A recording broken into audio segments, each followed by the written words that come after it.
Coca पंडित देश देशांतरों में घूमने के लिए चले गए। कई वर्ष के बाद जब वे लौटे तब उन्हें राज्य सिंहासन पर शंभू सिंह राज्य करते दिखाई दिए। महाराज का आज्ञापत्र उनके नाम लिखा हुआ था कि जब वे लौटकर आवें तब उन्हें प्रधानमंत्री का पद देकर प्रधानमंत्री दीनानाथ जी स्वतंत्र हो सकते हैं। राजकाज करते हुए कोका पंडित और महाराज शंभू सिंह में बड़ा प्रेम भाव उत्पन्न हो गया। वे प्रायः जहां घूमने फिरने जाते थे साथ ही साथ जाते थे। एक दिन राजदरबार ठसाठस भरा हुआ था। दरबारीगण यथास्थान बैठे हुए थे। ठीक उसी समय एक सुंदरी स्त्री ने दरबार में प्रवेश किया। वह इतने बारीक वस्त्र पहने हुए थी कि उसके अंग प्रत्यंग साफ दिखाई दे रहे थे। ऐसा मालूम होता था मानो वह कोई वस्त्र धारण ही किए हुए नहीं है। सब दरबारियों की नजर उस ओर गई, किंतु लज्जा से उन्हें अपना मुंह नीचा कर लेना पड़ा। महाराज और मंत्रिमंडल की भी वही दशा हुई। महाराज ने अधोदृष्टि किए हुए उस रमणी से नम्रतापूर्वक कहा, आप इस प्रकार निरावस्त्र की भांति राजसभा में क्यों आई हैं?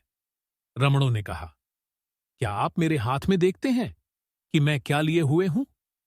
महाराज ने कहा, तुम्हारे हाथ में क्या है? इसका जवाब इम तभी दे सकते हैं जब तुम किसी मोटे वस्त्र से अपने अंग ढंक लो। इस प्रकार निर्लज्जा स्त्री को हम कोई जवाब नहीं दे सकते। उस स्त्री ने कहा, मुझे यहां कोई लज्जा की बात दिखाई नहीं देती, क्योंकि लज्जा पुरुषों से की जाती है, स्त्रियों से नहीं। महाराज ने पूछा, क्या तुम्हें यहां 17 स्त्रियां दिखाई देती हैं? उस स्त्री ने कहा, यहां ही क्या, मुझे तो आज तक कहीं कोई मर्द दिखाई ही नहीं दिया। या तो स्त्रियां और या हिजड़े ही दिखाई दिए। यह बात सुनकर महाराज को बड़ा क्रोध आया। उन्होंने कड़क कर कहा, इस बेहूदी औरत को दरबार से बाहर निकाल दो।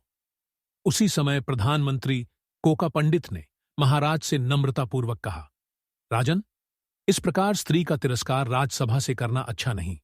वह ऐसा क्यों कह रही है, इसका कारण जानना ही उत्तम होगा। यदि आप आज्ञा दें तो मैं 2-4 बातें करूं। राजा ने कहा, अच्छा, जैसी तुम्हारी इच्छा। कोका पंडित ने उस स्त्री से पूछा, क्या आपको मोटे वस्त्र पहनने में कोई ऐतराज है? वस्त्र पहन लेने पर हम आपकी सभी बातों का जवाब देंगे। रमणी ने कहा, नहीं, मुझे कोई ऐतराज भी नहीं है, किंतु मेरे पास इस समय वस्त्र कहाँ है? उस स्त्री की बात सुनकर कोका पंडित ने अपना दुशाला उतार कर उसे दे दिया। जब रमणी ने दुशाला ओढ़ लिया तब सबकी दृष्टि फिर उसकी ओर गई। सबने देखा, स्त्री की आंखें अग्नि के समान लाल हैं, बाल छोटे किंतु बिखरे हुए हैं। मदनवाप से उसका सारा शरीर जल रहा है। नाक के छिद्र स्थूल हैं, देह मोटी और सुडौल है। उन्मादिनी की भांति उसके सब अंग फरफरा रहे हैं। कुछ आभूषण अंग प्रत्यंग में यथास्थान सुशोभित हैं। वह अपने हाथ में एक गुलाब का फूल लिए सूंघ रही है। मंत्रों ने पूछा, क्या आप इसी पुष्प के लिए पूछ रही हैं? इससे आपका क्या मतलब? रमणी ने कहा, इसी का समझने वाला कोई नहीं मिला। मंत्री ने कहा, इसमें क्या रखा है? फूल गुलाब का है, खिला हुआ है, खुशबूदार है और देखने में सुहावना है। रमणी ने कहा, कुछ और भी? मंत्री ने कहा, और क्या? आप स्पष्ट क्यों नहीं कह देती? आप क्या चाहती हैं? उस स्त्री ने कहा, फूल का जीवन कब सार्थक माना जाता है? मंत्री ने कहा, जब वह भोग में आ जाए। रमणी ने कहा, हां, आप कुछ समझदार मालूम होते हैं। संभवतः आप मेरे दृष्टांत से दारिष्टांत को भी समझ गए होंगे। कोका पंडित थोड़ी देर तक मन ही मन सोचकर बोले, हां, तुम्हारे अभिप्राय को मैंने कुछ समझा। क्या तुम पुष्प की भांति अपने आप को सार्थक करना चाहती हो?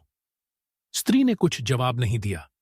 महाराज बड़े गौर से उन दोनों की बातें सुन रहे थे। उन्होंने कोका पंडित से कहा, इन बातों का कुछ मतलब समझ में नहीं आया। कोका पंडित ने कहा, महाराज, यह कामिनी काम विह्वला दिखाई दे रही है। कामांध होकर इसने उपरोक्त बातें कही हैं। महाराज ने कहा, तो इसका उपाय क्या किया जा सकता है? क्या इसका पति नहीं है? यह काम तो उसी का है, इसका राजदोर से क्या संबंध?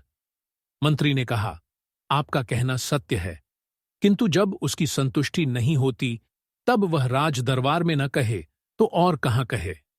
महाराज ने कहा, तो हम ऐसी स्त्रियों का क्या प्रबंध कर सकते हैं? मंत्री ने कहा, रतिशास्त्र संबंधी ग्रंथों का मैंने अध्ययन किया है। संभव है मैं इसे संतोष दिला सकूं। वाह्य रवि इसका परम औषध है। आगे आपकी जैसी इच्छा हो। उस कामिनी ने कहा, मेरा अभी विवाह किसी से नहीं हुआ है। मैं विवाह की इच्छा से ही बाहर निकली हूं। मैंने जिस जिस वर को चुना उसी ने मेरी प्रतिज्ञा को सुनकर मुझसे विवाह करने से इनकार कर दिया। संभव है मेरी उस प्रतिज्ञा तथा उसका कारण जानने की इच्छा आपको भी हुई होगी, इसलिए मैं उसे स्पष्ट किए देती हूं। जब मैं विवाह योग्य हुई, मेरे घर पर विवाह के पैगाम आने लगे। मेरी बहुत सी मिलनसार सखियां थीं, जिनकी गोद में एक एक दो दो संतानें खेल रही थीं। उन्होंने कहा, तुम हमारा कहा मानो तो विवाह मत करो, नहीं तो पछताओगी, क्योंकि हमारा तुम्हारा एक ही स्वभाव है। विवाह से तुम्हें सुख नहीं मिलेगा। यदि तुम्हें संतान की इच्छा हो तो हमसे संतान गोद लेकर पाल पोष सकती हो। तब मैंने कहा, क्या विवाह जाता है और कोई प्रयोजन नहीं? संतान सुख के लिए ही किया। तब सखियों की ओर से मुझे यह जवाब मिला कि हां, शाख मर्यादा तो यही है, किंतु तुम्हारी अभिलाषा भो हम समझती हैं।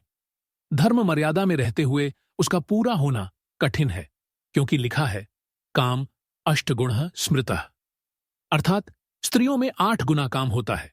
उसे दबाने के लिए अष्टगुणी कामी पुरुष की आवश्यकता है, जिसका मिलना असंभव है। धर्म मर्यादा में एक पति से अधिक है नहीं सकता, इसलिए काम शांति हो नहीं सकती। अतएव हम सब पछता रही हैं और तुम्हें सावधान करती हैं। सखियों का ऐसा कथन सुनकर मैंने ऐसी प्रतिज्ञा की कि जब तक मेरी इच्छा पूर्ण करने वाला कोई वर नहीं मिलेगा, तब तक मैं विवाह ही नहीं करूंगी। सो बराबर कई वर्ष से अनुकूत वर की खोज में घूम रही हूं, किंतु अभी तक जब कोई नहीं मिला, तब मैंने सोचा शायद राजदौर में मिल जाए, इसीलिए यहां आई थी। किंतु अष्टगुणों पुरुष कोका पंडित ने बीच ही में रोक कर कहा, तुम्हारे दरबार में आते ही प्रश्नोत्तर से मैंने निश्चय कर लिया था कि तुम हस्तिनी जाति की स्त्री हो।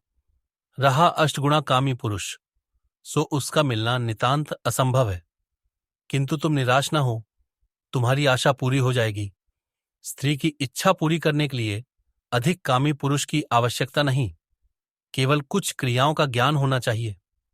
महाराज ने कहा, अच्छा तो आप इसको संतुष्टि का साधन बतला दें। कोका पंडित ने रमणी से कहा, तुम मेरी एक बात मानोगी? रमणी ने कहा, हां, मानने योग्य होगी तो अवश्य मानूंगी। मंत्री ने कहा, तुम अपने सदृश्य रूप यौवन संपन्न किसी पुरुष से विवाह कर लो, मैं तुम्हारी तृप्ति उसी पुरुष से करा दूंगा, यह मेरी प्रतिज्ञा है।